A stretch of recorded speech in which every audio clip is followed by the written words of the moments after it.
Gusto niyo bang makarinig ng good news ngayon? Pero bago ko ibahagi, gusto ko muna, bago ang lahat, may babagahagi muna akong kwento. Itong isang pasyente, no, na pumunta sa kanyang doktor at sabi ng pasyenteng ito, Dok, kumusta po ang kalagayan ko? Sabi ng doktor sa kanya, meron akong good news at bad news sa iyo. Ang good news ay meron ka pang 1 buwan para mapaghandaan yung buhay mo. Ang bad news, sabi ng doktor, hanggang 1 buwan ka na lang. Wala na yung palugit, no? Wala nang extension, hanggang 1 buwan ka lang. So sabi ng pasyente, Dok, tanggap ko na yun. At sabi ng pasyente, Dok, meron din akong good news at bad news sa iyo. At sabi ng pasyente, Dok, ang good news ay hindi na ako mahihirapan. Wala nang pagdurusa dahil matatapos na ang buhay ko. Isa pang good news, Dok, mababawasan na ang stress mo dahil mababawasan ka na ng pasyente. So sabi ng doktor, ano naman yung bad news? Sabi ng doktor, sabi ng pasyente, ang bad news lang ay sa 1 buwan na palugit na binigay mo sa akin, parang hindi ko pa kayang mag-ipon ng pera pambayad sa iyo. Eh sabi ng doktor, sige, gawin natin 1 taon. So, what is the good news? I-develop natin yung good news na yan. Una, ang good news, nabasa natin dito sa ating ebanghelyo, yung mga Griego, gusto nilang makita si Jesus. At saan sila? Kanino sila lumapit? Kay Felipe. Maaring makaka-relate tayo sa ating buhay niyan. Kasi minsan may mga lumalapit sa atin at gusto rin nilang makilala at makita si Jesus. Ang tanong, tatanggihan ba natin sila na makita at makilala si Jesus? Siyempre hindi. Kasi ang palatandaan at patunay na totoo kang kaibigan ay yung kaya mong akayin ang mga kaibigan mo patungo kay Jesus. Yun ang totoong kaibigan. Pag inaakay natin ang ating mga kaibigan kay Jesus, totoo kang kaibigan at totoo kang disipulo ni Jesus. Kasi itinuturo mo sila sa tamang daan. Itinuturo natin sila sa katotohanan. Itinuturo natin sila sa ating Panginoon na siyang nagbibigay sa atin ng kaligtasan. Pangalawa, yung napansin ko dito sa ating ebanghelyo ngayon, yung salitang to die o yung mamatay. No? Itong butil daw ay mananatiling butil pag hindi siya namatay. Pero pag ito'y namatay, ito ay lalago at magkakaroon ng maraming bunga. Ito marahil ay panyaya sa atin ng isang renewal sa ating sarili o yung tinatawag nating pagpapanibago o conversion sa ating sarili. Ano yung minsan may nagdasal sa Diyos kasi hirap na siya sa kanyang sitwasyon, no? Ang sitwasyon niya ay isa siyang drug addict, no? Sabi niya sa Panginoon, Panginoon, hirap na ako sa sitwasyon ko na ito. Gusto ko tanggalin mo na itong pagiging drug addict ko. Sinagot siya ng Panginoon. Sabi ng Panginoon, hindi ko yan tatanggalin sa iyo. Pagkos, ang sagot ng Panginoon, nasa sa iyo yan kung gusto mo bang i-give up yung pagiging drug addict mo. So, ibig sabihin, kailangan mayroon talagang mamatay sa ating sarili. Tayo mismo ang magdidesisyon na patayin kung ano ang dapat patayin na nakakasira sa ating ugnayan sa Diyos at sa kapwa. Alam mo, napanood ko minsan yung video clip ni Bishop Robert Barron, isa siyang obispo sa Amerika. Ang sabi niya, lahat daw ng uri ng kasalanan ay addiction. No? Minsan, maririnig nyo, mga kaibigan nyo, kaibigan, gusto kong magbago pero paulit-ulit na lang itong mga kasalanan ko. Parang pabalik-balik, paulit-ulit. Hindi talaga siya makalabas doon. Kumbaga nasa vicious cycle of error siya na hindi siya makalabas doon sa kasalanan iyon.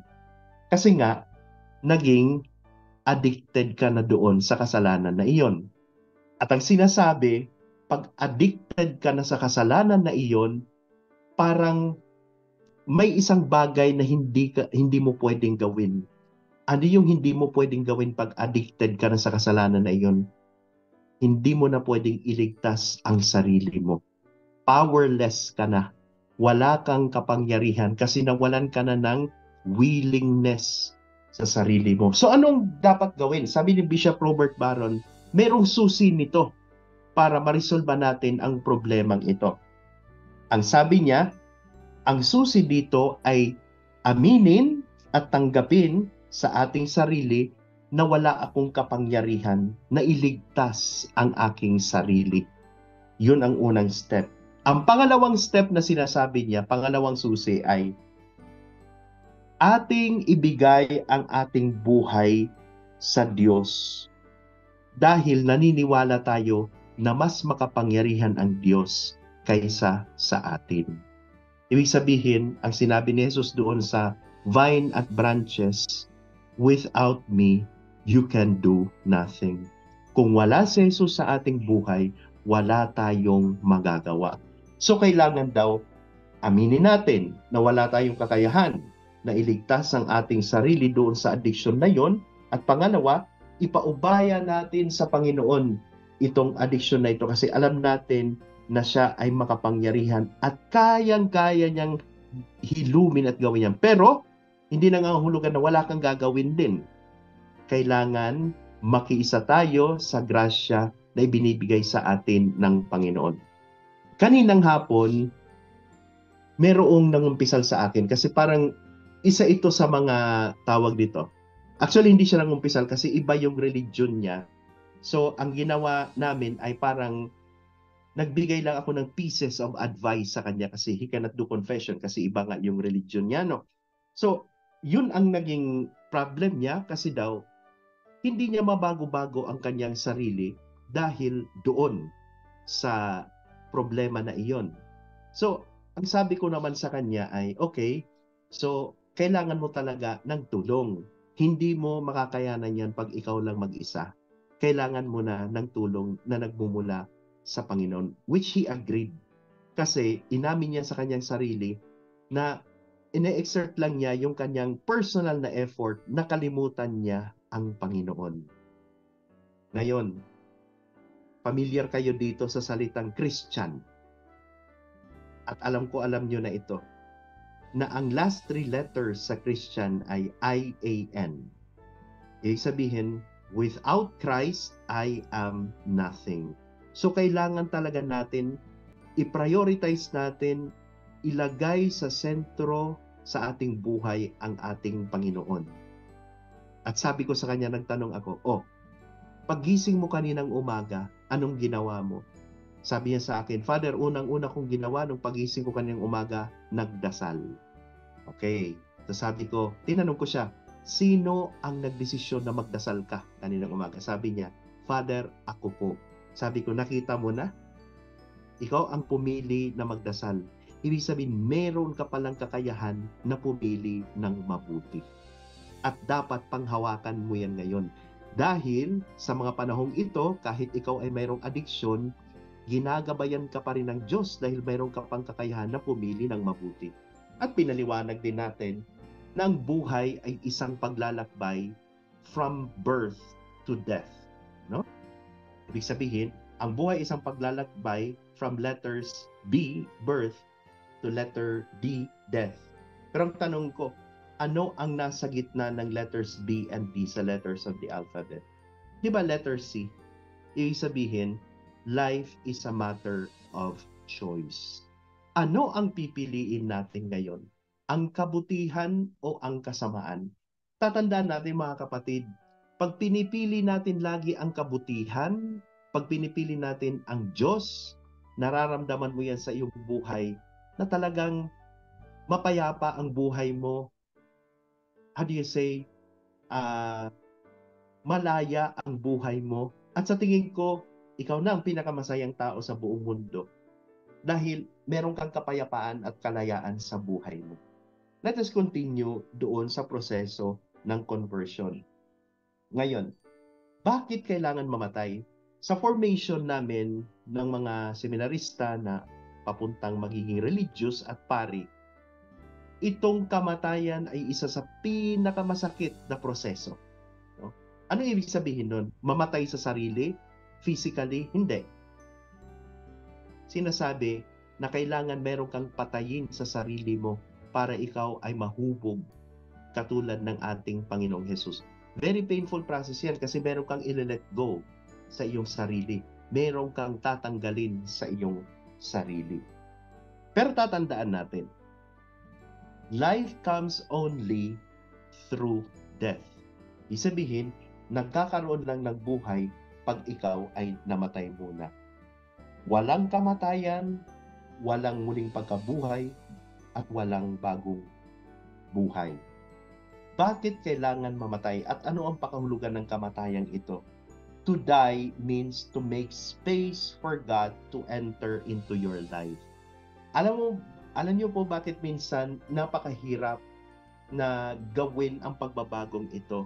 Hindi natin nilalagyan ng lugar ang ating buhay para pumasok ang Panginoon. Hindi natin masilayan ang Diyos dahil iniisip natin, kaya ko ito. Kahit na hindi mo na kaya, sinasabi mo, kaya mo ito. Nakakalimutan natin na mayroon tayong mga limitasyon. No? Pero, speaking of death, mga kapatid, mayroong kasabihan, hindi yung physical na kamatayan ang great loss in life.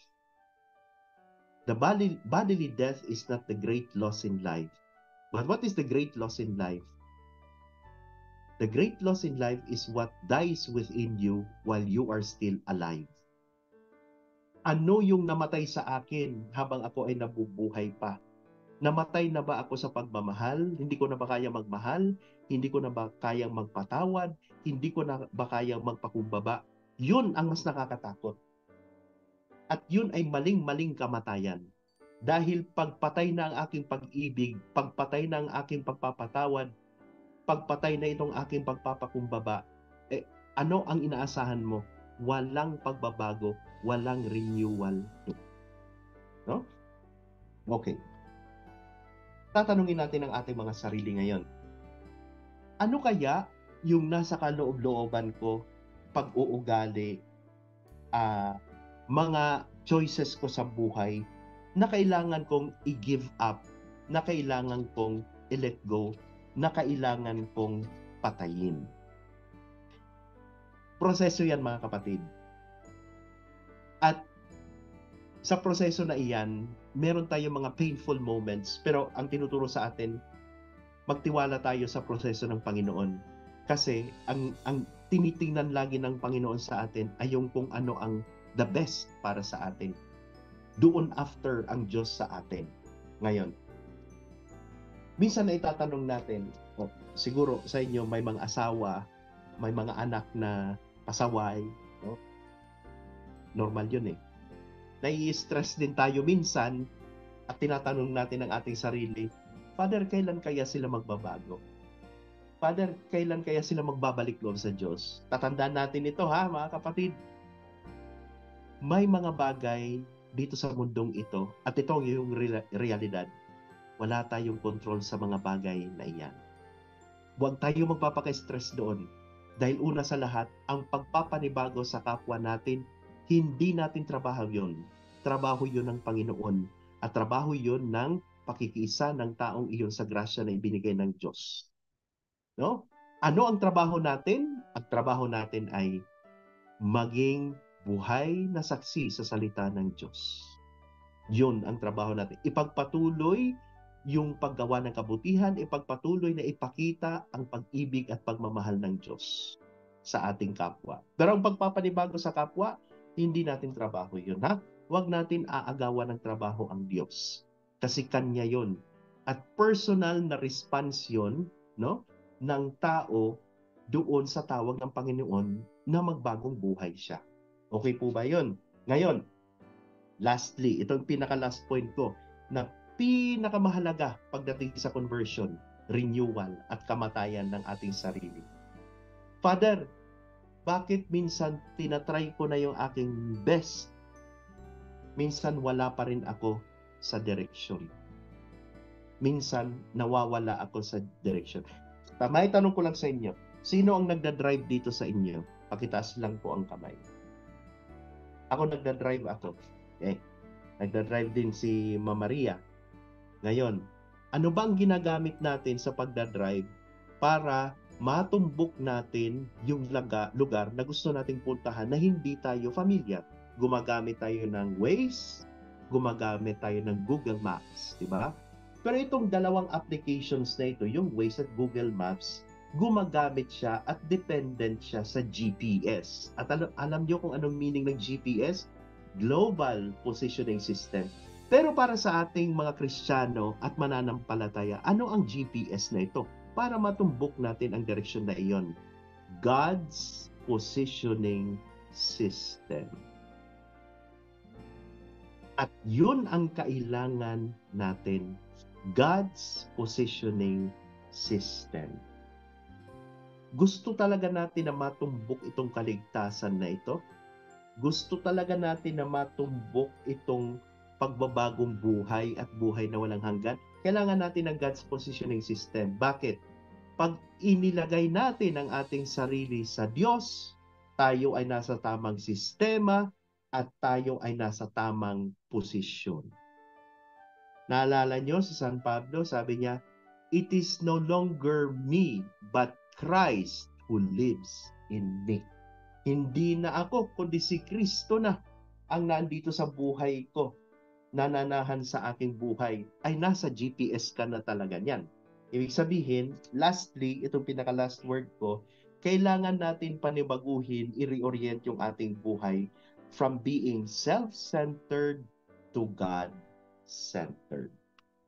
Okay po, maraming salamat at magandang gabi po sa inyong lahat.